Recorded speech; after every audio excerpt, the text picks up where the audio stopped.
বন্ধুরা, সবাইকে স্বাগত জানাচ্ছি আমার চ্যানেলে। তো আজকে আমি ইংরাজির কয়েকটা শব্দ শেখাবো। এই শব্দগুলো হচ্ছে মূল শব্দ, অর্থাৎ এই শব্দগুলোর প্রায় প্রত্যেকটা বাক্যে ব্যবহার থাকে।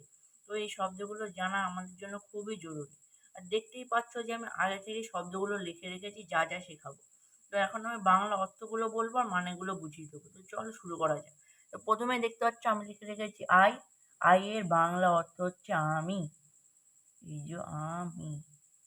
তারপরে লিখে রেখেছি উই। উই মানে আমরা।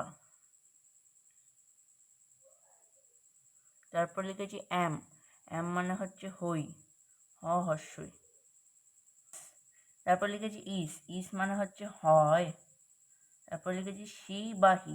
এই দুটো আমি একই অবলিক দিয়ে লিখেছি, কারণ সি হচ্ছে মেয়েদের বোঝানোর জন্য ব্যবহৃত হয়, আর হি হচ্ছে ছেলেদের বোঝানোর জন্য।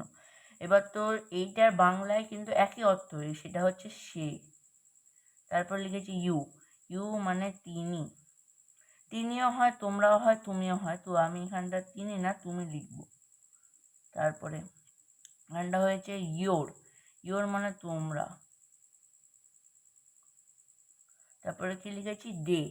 লিখেছি দে। দে মানে তারা। তো হিম মানেও তাহা। তাহা কিংবা তিনি। তো আমি এখানে তিনি লিখি, তিনি। আর মানে সর্বশেষে তারা।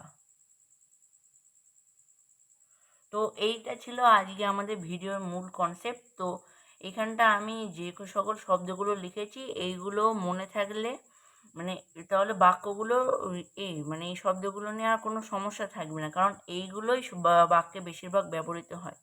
তো ভিডিওটা ভালো লাগলে সাবস্ক্রাইব করে দেবেন, আর পরবর্তী ভিডিওর জন্য প্লিজ বেল আইকনটাও প্রেস করে দেবেন, এবং লাইক করে দিন, শেয়ার করে দিন, কমেন্ট করে দিন। বিদায় নিলাম পরের ভিডিওর জন্য। নমস্কার।